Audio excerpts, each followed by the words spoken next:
What happens when the world's most infamous villain wakes up dead? Not just dead, he's standing at the gates of hell, staring up at words that have terrified people for centuries. Abandon all hope, ye who enter here. And instead of being tossed straight into the fire, he gets a tour. A guided walk through every circle of damnation, forced to watch the punishments for sins he didn't just commit, he practically invented. Today we're taking you somewhere you've never been. We're going down through the 9 circles of Dante's Inferno, and we're not alone. Our tour guide, one of hell's best. Our unwilling guest, Adolf Hitler. Here's what happens when the Führer gets his very own preview of forever. I'm Emma Chamberlain, and this is the infographics. Picture this. April 30th, 1945. Deep in a Berlin bunker, Soviet shells pounding the city overhead, Hitler loads his Walther PPK. On the floor beside him, Eva Braun is already gone, lips stained with cyanide. The 1,000-year Reich? It lasted 12. The so-called master race lost to the people they called inferior. And Hitler, the man who set the world on fire, chooses a bullet to end it. 1 gunshot. He opens his eyes. He feels weirdly warm, off balance. He blinks and sees he's in front of a massive stone door, ancient and intimidating. Carved above it, burning into his vision, abandon all hope, ye who enter here. Before he can process any of this, a winged demon in a red cloak pops into existence with a dramatic puff of smoke. The demon flashes a grin. Those teeth are just a little too sharp. "Welcome to the Inferno, Addie," the demon says, offering a clawed hand to help him up. Normally, Virgil handles the introductions, but he's not a fan. I'm Mephistopheles. Mephisto, if you're feeling bold. Hitler's head is pounding, the ghost of the bullet wound throbbing. Tour guide? For what? To the circles of hell, Herr Hitler, Mephisto says, way too cheerful. Didn't you ever read Dante? Mussolini did. Every circle dishes out its own punishment for every kind of sinner, and we're searching for the perfect spot for you. Let's get moving. Satan doesn't like being kept waiting. He's big on punctuality. Hitler's got questions. In his mind, he's the hero here, the misunderstood genius, the victim.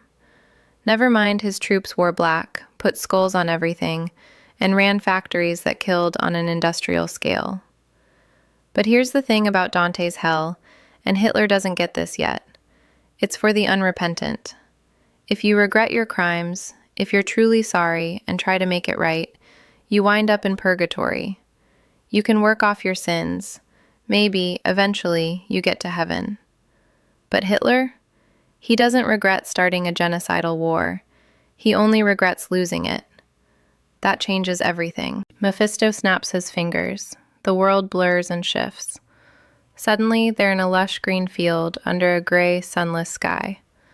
A huge stone castle towers in the distance, all medieval and dramatic, straight out of a German painting.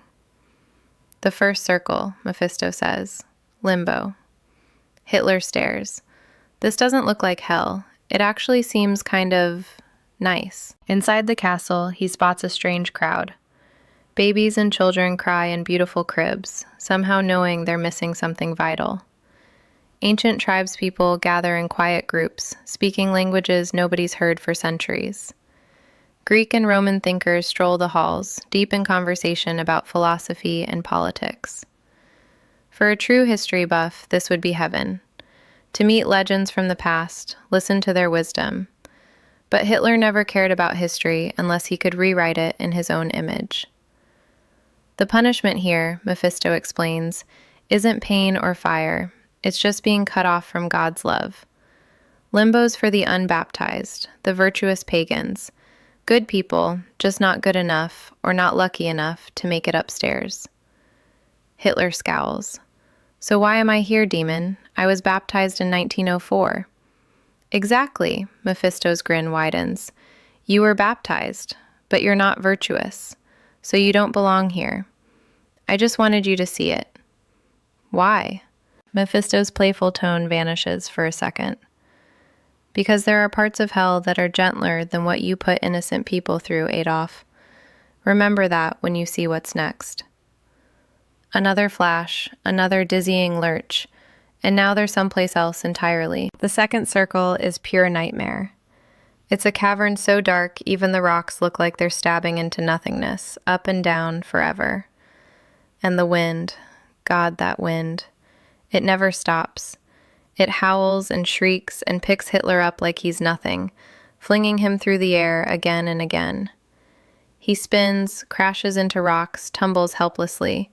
Mein Gott, what is happening? He screams, barely louder than the storm. Mephisto just glides beside him, wings barely moving. Welcome to the circle of lust, Adolf. Want to get blown in life? You get blown for eternity here. Get it? Hitler either doesn't get the joke or just ignores it. But as he's thrown around, he starts to notice he's not alone. Other souls spin through the storm, some half naked, battered by the endless wind. And then, there, a familiar face. Oscar Durlwanger, the infamous butcher. Led his own brigade of thugs and sadists so brutal even the SS flinched. He treated innocent people as toys, left a trail of horrors that still stains the history books. He died a few months after you, Mephisto shouts. Some Polish guardsmen made sure his ending was special. And trust me, you'll see more old friends down here, Adolf. But why am I here? Hitler yells. I outlawed sexual degenerates. I made Germany moral. Mephisto laughs, and somehow it slices right through the wind. No, you targeted gay people. Should we talk about Gelly Raubal? That special niece of yours? Or maybe the shop girl you tried to marry at 37? Or how Eva Braun was barely 17 when you met her? And how old were you, Adolf? Oh, right, 40. That shuts him up. Honestly, arguing with a demon while getting smacked around by a hurricane isn't a great plan anyway. Before Hitler can spit out a comeback, something huge slides into view. A massive serpent, King Minos, the judge here. His eyes burn, his tail coils, and his voice rumbles with old judgment. I was wondering when this guy would show up, Minos growls. Shall I begin?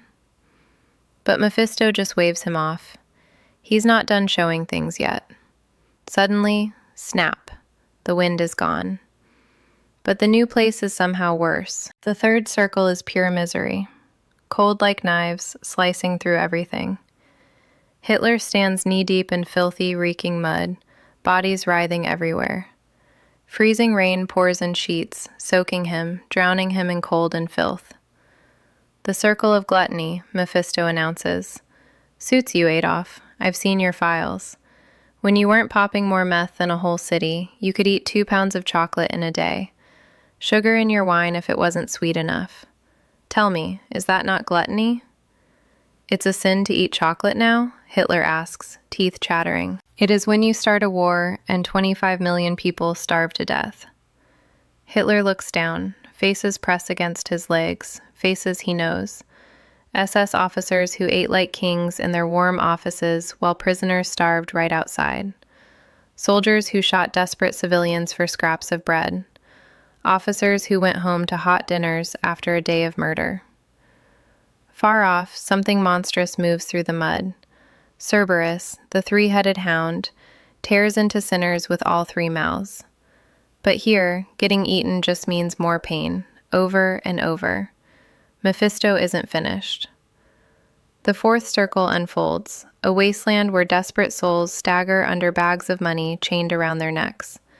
They shove giant boulders across the ground, muscles snapping, bones crunching, only for the rocks to roll back, forcing them to start again. The circle of greed, Mephisto says. Hitler is furious now. I am not greedy. I brought prosperity back. Everything I did was for Germany. Mephisto just grins. And you made yourself tax exempt. Real selfless, Adolf. Suddenly, chains snap tight around Hitler. He looks down, sees what's dragging him under. His salaries, his book royalties, the secret slush funds, the Mercedes. all the wealth he piled up while preaching sacrifice for the nation. He's not alone. Around him, familiar faces: Henry Ford, the Bechsteins, Fritz Thyssen, Gustav Krupp. All those rich men who bankrolled his rise, convinced they'd get richer with him in charge.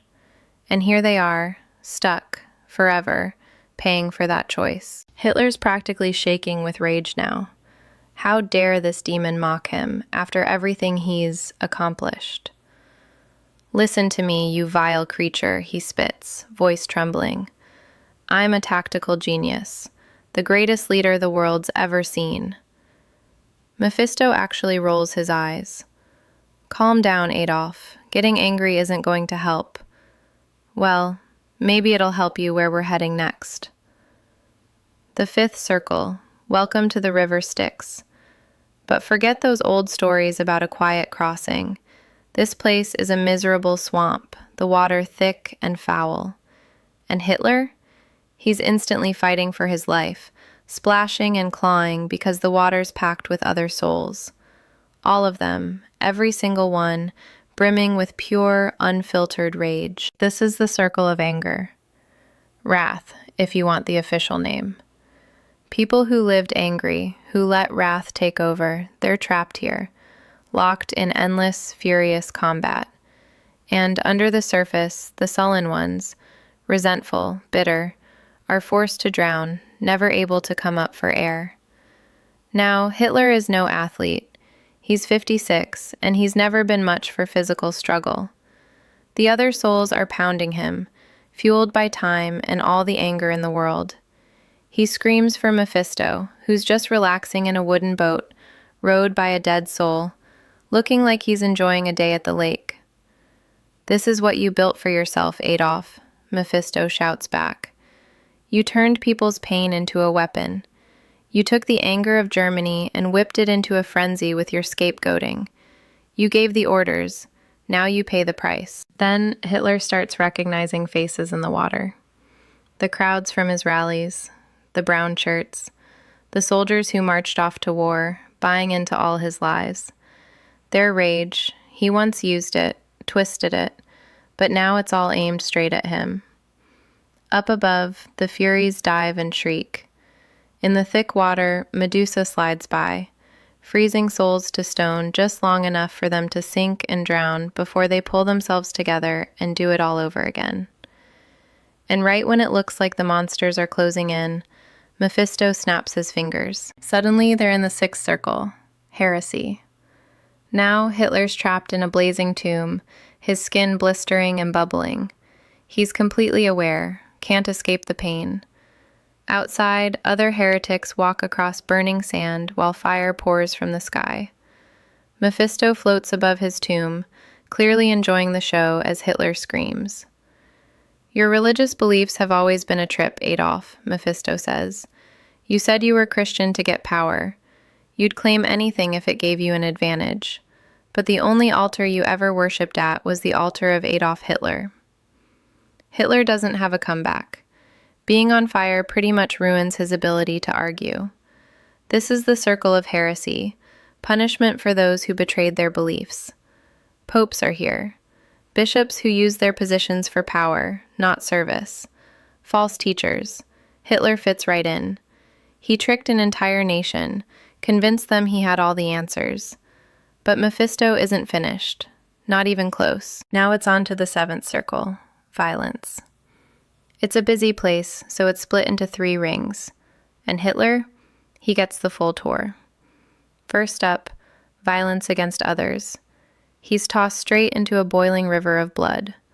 His earliest victims, German Jews, minorities brutalized by his brown shirts, swim by while he screams. He tries to haul himself out, but centaurs on the banks shoot arrows into him, forcing him back.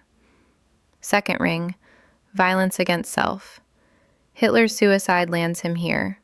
He's turned into a gnarled, twisted tree. Harpies tear him apart, ripping away chunks of bark and branch over and over, forever. Third ring, violence against God, art, and nature. Now he's stuck in a desert with fire raining down nonstop. The same kind of fire that rose from the crematoriums in his camps. The same fire that killed millions. All around him, familiar faces. Soldiers, SS officers, Gestapo agents. The people who dove headfirst into the violent world he created. Millions of souls, all tangled up in this mess. His mess. And hell keeps going. The eighth circle, fraud or malabolge. 10 trenches, each one punishing a different flavor of deception. Hitler, who lied to a nation and the world, who made promises and broke every single one, gets dragged through all of them. In the ditch for panderers and seducers, he's forced to march while horned demons whip him from above. These are the souls who used other people's passion for their own gain. Hitler fits right in, having whipped up the German people for his own twisted ends. In the ditch of flatterers, he's plunged into human filth. Right beside him is Joseph Goebbels, his old propaganda chief. No words, no speeches, just the endless, choking filth of their own lies. Down in the sorcerer's ditch, he spots the Thule Society crowd, those occultists who tried to slap a mystical mask on Nazi ideology. Their punishment? Heads twisted backward, forced to stumble in reverse forever, blinded by their own tears. Move over to the Barretters pit, politicians who sold their souls for power. Hitler gets dunked in boiling pitch, while demons called the Malebranche rip at his flesh with claws. His whole cabinet's down here with him, squirming in the hot muck. Next, the hypocrite's trench. Here, Hitler's wrapped in a robe of solid lead, fused to his skin and shoved down a narrow path. Every step is torture. Every bit of it he earned. In the thieves' ditch, he's shoulder to shoulder with SS officers who robbed concentration camp prisoners blind. Poisonous lizards and snakes swarm them, biting, killing, poisoning. Then it all resets and starts again. No breaks, no mercy.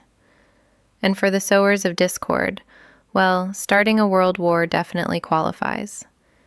Here, a massive demon with a blood-soaked sword chops Hitler to pieces over and over, his body reassembling just in time for the blade to fall again. That's the thing about hell. Everything hurts a little more down here. Mephisto glances at his watch.